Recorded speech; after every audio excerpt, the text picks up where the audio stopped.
Suite de la lecture de la Passion de notre Seigneur Jésus-Christ selon saint Matthieu.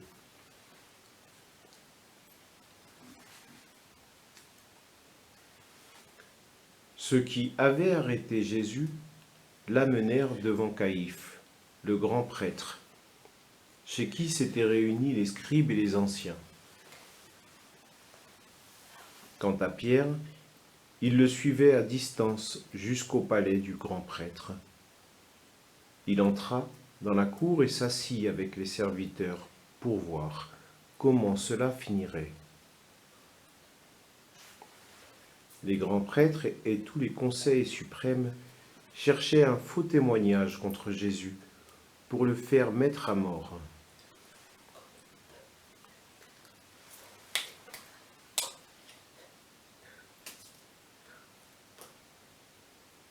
Ils n'en trouvèrent pas. Pourtant, beaucoup de faux témoignages s'étaient présentés.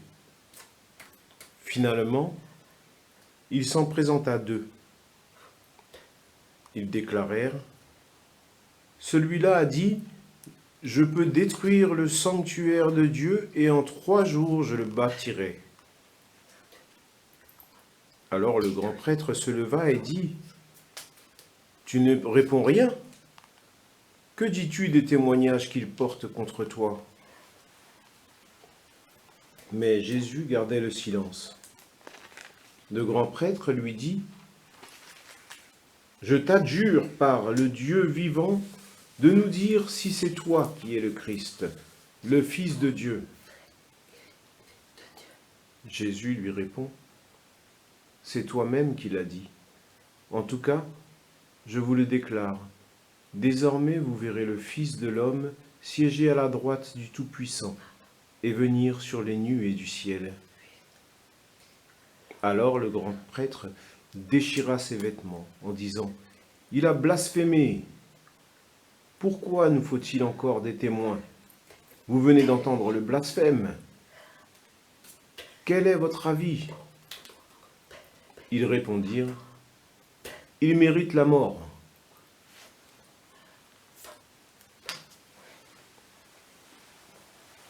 Alors ils lui crachèrent au visage et le giflèrent. D'autres le rouèrent de coups en disant : « Fais-nous le prophète, ô Christ, qui t'a frappé ? »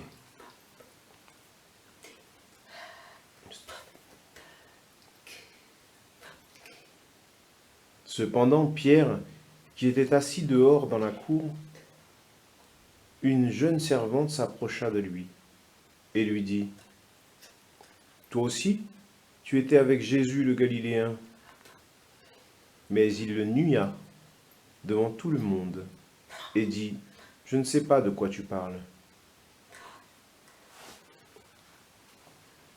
Une autre servante le vit sortir en direction du portail, et elle dit à ceux qui étaient là : « Celui-ci était avec Jésus le Nazaréen. »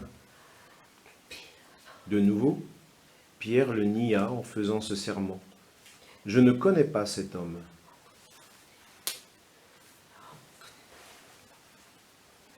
Peu après, ceux qui se tenaient là s'approchèrent et dirent à Pierre : « Sûrement toi aussi, tu es l'un d'eux.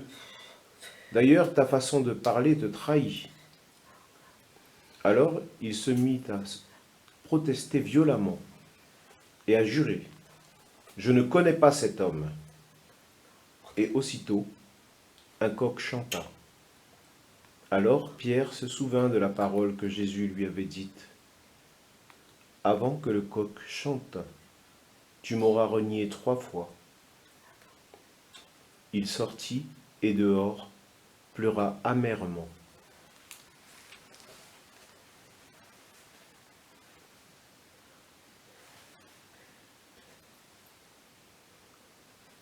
Le matin venu, tous les grands prêtres et les anciens du peuple tinrent conseil contre Jésus pour le faire mettre à mort. Après l'avoir ligoté, ils l'emmenèrent et le livrèrent à Pilate, le gouverneur.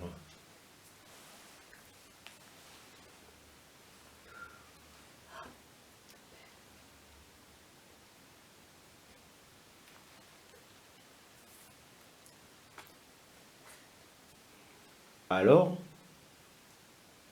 en voyant que Jésus était condamné, Judas, qui l'avait livré, fut pris de remords. Il rendit les 30 pièces d'argent aux grands prêtres et aux anciens. Il leur dit, « J'ai péché en livrant à la mort un innocent. » Ils répliquèrent, « Que nous importe? Cela te regarde. » Jetant alors les pièces d'argent dans le temple, il se retira et alla se pendre.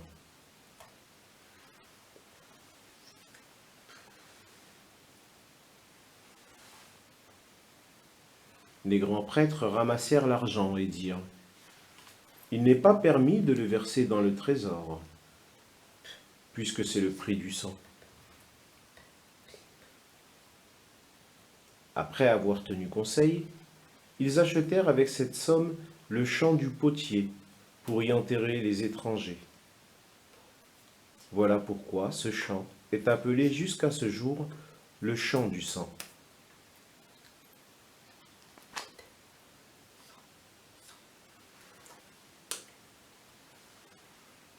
Alors fut accomplie la parole prononcée par le prophète Jérémie. Ils ramassèrent les 30 pièces d'argent, le prix de celui qui fut mis à prix, le prix fixé par les fils d'Israël, et ils le donnèrent pour le champ du potier, comme le Seigneur me l'avait ordonné.